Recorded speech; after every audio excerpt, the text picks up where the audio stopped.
Hey everybody, it's Ira here, Luke Johnson Entertainment, Public Information Officer, Chief Public Information Officer. Okay, so I've got these pretty much set up.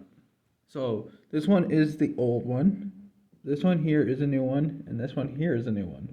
So the thing is they say that the tuner's UHF, but a call's gone out already, and which means all three have gone off, and which means they can hear each other, which is great. That's great news. It took me like 10 minutes to program these things because all I did was upload from this radio, copied all of this radio, copied it to this radio, just renamed them. So like this one here is number 3, so technically in the line of concession, it's technically mine, PIO number 3. If they weren't switching to P25, we'd get a lot more of these because, well, if we were sticking with this FMN frequencies, then we would actually stick with these radios.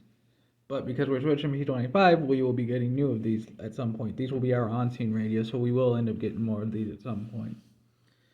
With that being said, we still have plenty of spots. One thing I haven't done is I haven't put the back on. I don't have a little screwdriver where I'm at right now to put the backs on these and put stickers on. I don't have those either right now.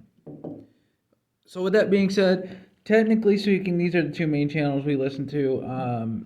I need to actually move this one. Technically, this is how we usually keep our radio set up. I tell all of the crew to keep, if they're not listening, if they don't want to hear EMS, because EMS tends to go off every 5 minutes practically at some nights, I tell them put it on our main channel, because we do have our own frequency that we use. I tell people, leave it, on that frequency. So everything that came in was the same with all of these. I'm not a fan of the new charger. It's not as sturdy as like the other ones. Was no big deal that these did not come with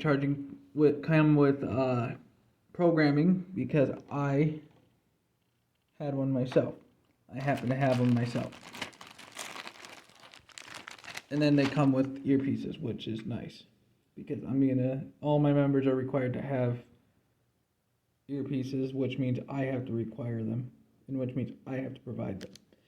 So that's my first impression with these. I haven't really had the chance to get into them too deep and see what all's involved with them as far as these new ones. They appear to be running VHF, which is great. I'll give you guys my first impressions on these new ones as soon as I get more with them. There are pager tests at 6 o'clock tonight, so that works out perfect. And then they'll be with me. I'll have all 3 of them with me for the next couple of days, and then they'll be issued out to our 2 members. The old one will be going to one of our members. I'll keep a new one, and just reprogram it into, say, for me, and the other one to say a second channel, say a second radio. Other than that, if you guys have any questions on these, let me know. I'll be more than happy to answer them. And we'll go from there. Thank you so much for tuning in to Luke Johnson Entertainment. Have a great day, everybody.